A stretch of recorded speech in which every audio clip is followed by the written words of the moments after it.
And while the media had you distracted with round-the-clock coverage and social media spikes about the hantavirus ship, there was a more disturbing ship story that was being buried going on right here in the United States. The U.S. Customs and Border Protection, the CBP, and Homeland Security investigators boarded 8 cruise ships, including the Disney Magic in San Diego, between April the 23rd and April the 27th, 2026. They detained 28 crew members in a child sexual exploitation material, which is also known as CSEM, and they detained them under the CSEM bust. Agents confirmed that 27 individuals were involved in child pornography and revoked their visas and deported them. Wow. So not only do we have CSEM going on here in the United States and on board Disney ships, it's being committed by 27 individuals that's not even American. All 27 were confirmed involved in child pornography, had their visas revoked, and deported. I wonder how many of the viewers have actually heard about this ship.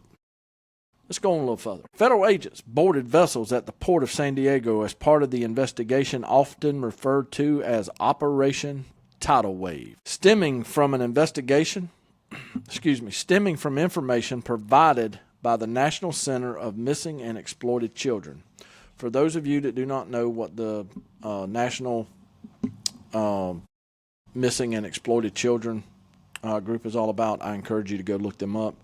I find them to be a very fine organization, someone that I follow.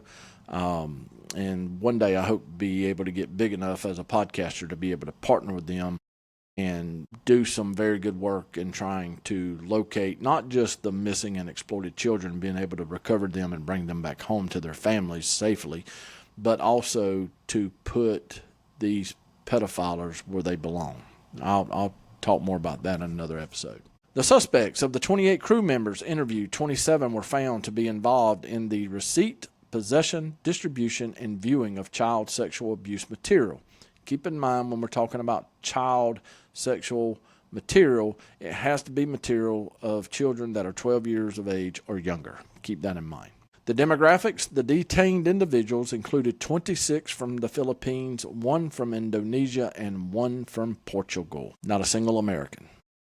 Not saying that Americans are beyond reproach. We've got an Epstein file full that disputes that, right? But every single one of these people that they took off the ship, detained, arrested, canceled their visas, and deported them because every single one of them were not American. Here's the part where it gets real juicy.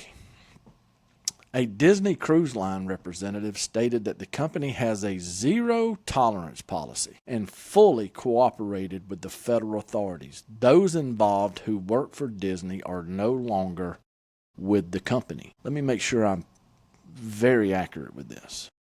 A Disney Cruise Line representative stated the company has a zero-tolerance policy. Well, I'm wondering what that zero-tolerance policy actually means, because I don't think my zero-tolerance policy in Disney says the same. I would venture to say that most people who have common sense and are rational-minded, their version of common sense is not the same as Disney's either. While the spring of 2026 operation at the Port of San Diego is the most prominent recent event, previous isolated incidents have occurred as well.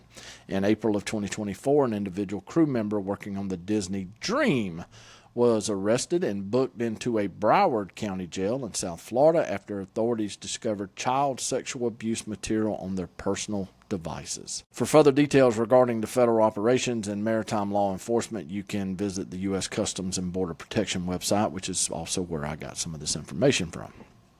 Now, we talked about the ship of the hantavirus, which was round the clock for weeks, was talked about.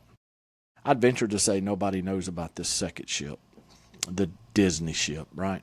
I'd venture to say that probably not many people know about the April 2024 arrest of another Disney employee who had child sexual abuse material on his personal devices.